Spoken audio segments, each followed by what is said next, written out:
అనుబంధం ఉంది. కానీ ఎక్కడైతే వాళ్ళు మంచి ఉద్దేశంతో ఇచ్చామని చెప్తున్నారో, దాని వెనక విద్యార్థుల గొంతు నొక్కే ప్రయత్నం ఉందని మీలాంటి వాళ్ళు గొంతెత్తుతున్న టైంలో ఏంటి మీకున్న అభ్యంతరాలేంటి? ముందుగా ప్యానెల్‌లో సభ్యులకి, జియో టీవీ ప్రేక్షకులకి నమస్కారాలు. నేనేమంటున్నా, ఇన్ని రోజులు లేనిది వైస్ ఛాన్సలర్ వచ్చిన తర్వాత ఇప్పుడే సర్క్యులర్ తీసుకురావడానికి కారణమేంటి? అది ప్రభుత్వం చెప్తుందా, లేకపోతే పాలక మండలి వీసీ మరియు పాలక మండలి చెప్తుందా? అవగాహన లేని వాళ్ళని వైస్ ఛాన్సలర్గా చేస్తే, ఫైరవికారులని, పైసలు ఇచ్చేటోళ్ళని ఇలా వైస్ ఛాన్సలర్లను చేస్తే పరిస్థితి ఇట్లనే ఉంటుంది. ఏదైనా ఒక యూనివర్సిటీ డెవలప్మెంట్ కావాలంటే దానికి ముందుగా ఇన్ఫ్రాస్ట్రక్చర్ కావాలి, నాన్ టీచింగ్ ఫ్యాకల్టీ కావాలి, తర్వాత ఏదైతే మనము స్టూడెంట్స్కి అధునాతనమైన సౌకర్యాలు కల్పించాలి, అకాడమిక్స్ మంచిగా మెయింటైన్ చేయాలి. ఇవన్నీ చాలా ప్రధానమైన అంశాలు. వీటి మీద దృష్టి పెట్టక దీని మీద దృష్టి ఏంది? ఇది ఎందుకు వచ్చింది అనే దానికి నేను రీజన్ చెప్తా. ఇవాళ వాళ్ళు చెప్పకపోయినా, వాళ్ళకి తెలియకపోయినా నేను రీజన్ చెప్తా. ఇవాళ ఉస్మానియా యూనివర్సిటీలో గత కొద్ది రోజులుగా ఫిజికల్ హ్యాండిక్యాప్డ్ వాళ్ళకి ఫ్రీ బోర్డింగ్, ఫ్రీ లాడ్జింగ్ అనేది ఉంటుంది.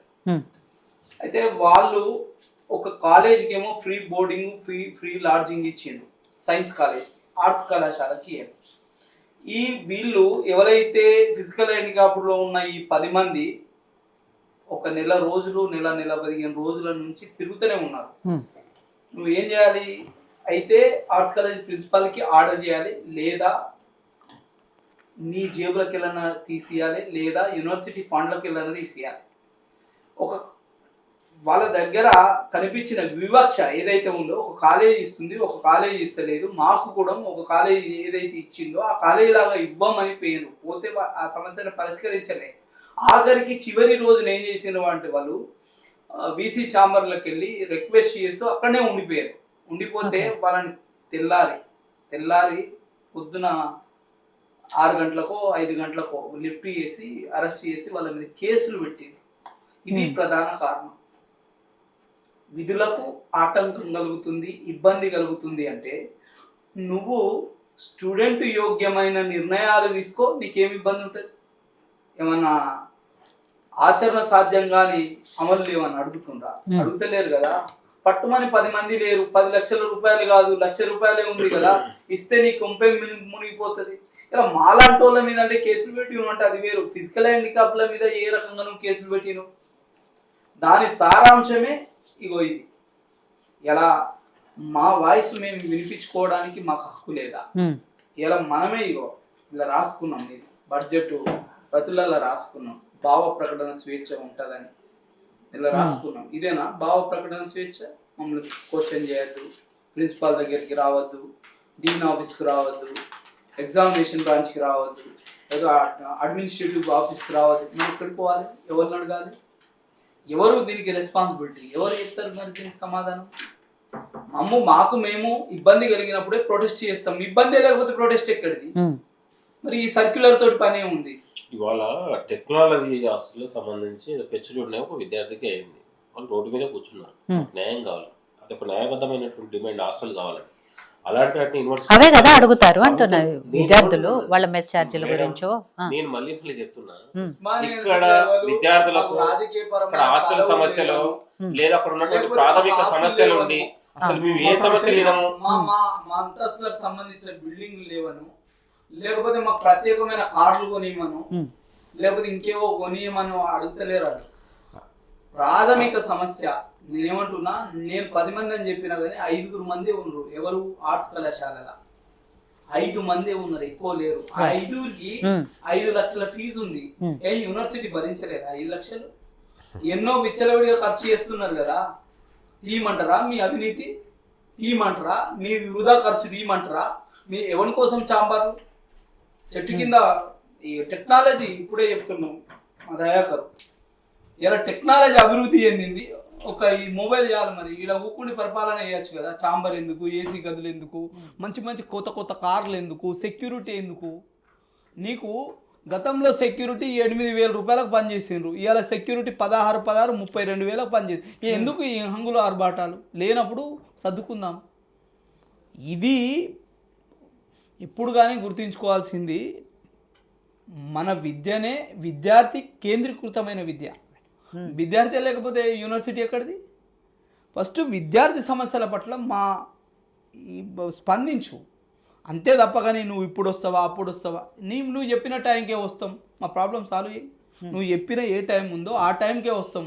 చాలా నేను ఈ ప్రభుత్వం అవే జరుగుతాయి కాబట్టే ఇదంతా ప్రక్షాళన చేయడం కోసమే ఇదని చెప్తున్నారు అంటే ప్రక్షాళన అంటే గొంతు మూసుడా, ప్రక్షాళన అంటే మీరు అన్నారు కదా ఇప్పుడు ఏ టైమో చెప్తే ఆ టైంకి వెళ్ళి మాట్లాడతాం, ఆ ఫెసిలిటీస్ అన్ని అవకాశం కల్పిస్తాం. ప్రతి గవర్నమెంట్ ఆఫీస్ కి 3 గంటల నుంచి 5 గంటల వరకు టైం ఉంటుంది, 4:30-5 గంటల వరకు టైం ఉంటుంది.